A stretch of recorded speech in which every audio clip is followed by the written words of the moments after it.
பெற்றோர்களிடத்து கடுமையாக நடந்து கொண்டு கடுமையான குரலை உயர்த்தி பேசுதல், ஒருபடி மேலே போய் தாக்குதல், பெற்றோர்களை தாக்குதல், இதெல்லாம் சொல்கிறப்பவே எனக்கு அப்படியே மனசு அப்படியே வலிக்குது. ஆனால் இதெல்லாம் ஒரு சில காணொலிகளில் பார்க்குறப்போ அதை பார்க்க முடியல, அதை கடந்து போக வேண்டியிருக்கு. ஆனால் அந்த விஷயத்துக்கு உள்ளாகின்ற அந்த பெற்றோர்களுக்காக பிரார்த்தித்தவனாக இத்தகைய மிருகங்களை பெற்ற அந்த ஒரு பாவம் தான் இந்த பெற்றோர்கள் செய்தது.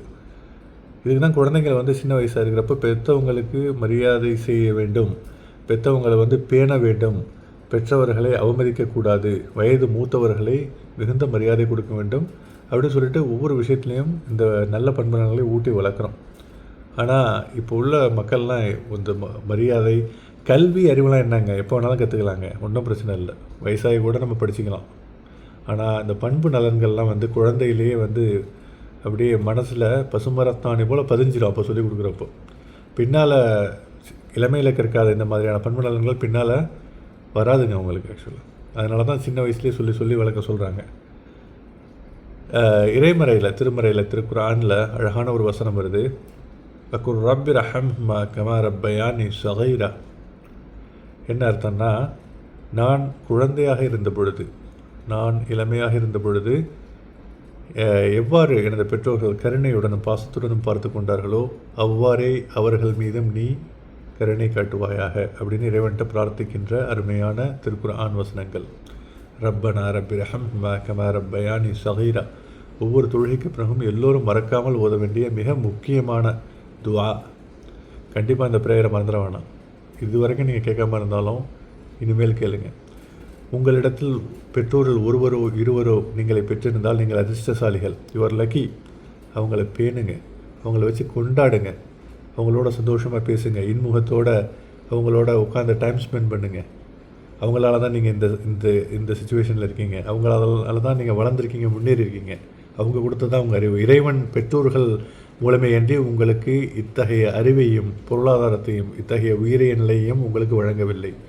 அவர்களை நீங்கள் குரலை உயர்த்தி கூட பேசிவிட வேண்டாம்.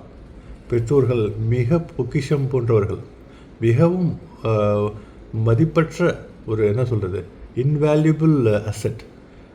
அதாவது மதிப்பு போடவே முடியாது, விலை மதிப்பற்ற பொக்கிஷங்கள் பெற்றோர்கள்.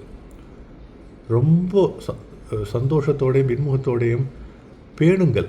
இந்த மாதிரி காணொலிகள்லாம் பார்க்குறப்ப என்னென்ன இந்த இளைய சமுதாயம் இவ்வளோ கேவலமாக போயிட்டுருக்கு அப்படின்னு சொல்லிட்டு கோபம் வருது ஆக்சுவலாக. அதே சமயத்தில் நினைக்கிறப்ப அந்த பெற்றோர்கள் இந்த மாதிரி நாதாரியங்கள்ட்ட மாட்டிக்கிட்டு துன்புறுறாங்களேன்னு நினைக்கிறப்ப அவங்கள நினச்சி எனக்கு கண் கலங்குது.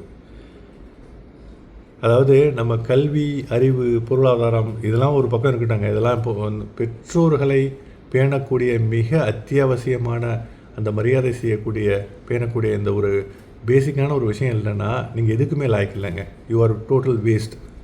அது மட்டும் இல்லை, இந்த உலகத்தில் மட்டும் இல்லை, மறு உலகத்தில் உங்களுக்கு மிகப்பெரிய நரகம் காத்திருக்கிறது. பெற்றோர்களை நீங்கள் அவமதித்து அவர்களுடைய துன்பத்தை உங்களால் அதாவது நீங்கள் அவர்கள் துன்பத்திற்கு காரணமாக இருந்தால், அவர்கள் வேதனைக்கு காரணமாக இருந்தால், அவர்களுடைய பிரார்த்தனை இல்லாதவரை நீங்கள் சுவர்க்கம் மறுமையில் போக முடியாது.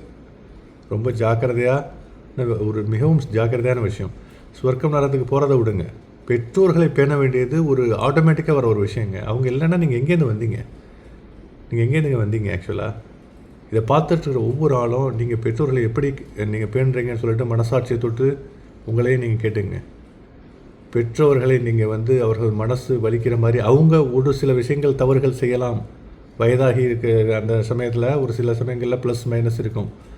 நீங்கள் ப்ளஸ் மைனஸ் இல்லாமலா இப்படி வளர்ந்து இப்படி நிற்கிறீங்க ஆக்சுவலாக. பெற்றோர்கள்ட்ட ஏட்டிக்கு போட்டி நடந்துக்கிட்டு அவர்கள் எவ்வாறு இருந்தாலும் அவர்களை பேணி சந்தோஷத்துடன் அவர்களை கண்ணியப்படுத்தி மரியாதைப்படுத்தி அவர்களை பொக்கிஷம் போல பாதுகாக்க வேண்டியது உங்கள் ஒவ்வொருவருடைய கடமை. இதுவரைக்கும் நீங்கள் செய்யலைன்னாலும் இந்த காணொலி நீங்கள் பார்த்துக்கிட்டு இருந்தீங்கன்னா உங்களுக்கு எனது கனிவான வேண்டுகோள், கண்டிப்பாக பெற்றோர்களை குரலை உயர்த்தி கூட நீங்கள் பேசிவிட வேண்டாம். அவர்களை வைத்து கொண்டாடுங்கள். இறைவன் உங்களுக்கு அருள் புரிவானாக. மிக்க நன்றி. பார்த்தமைக்கு.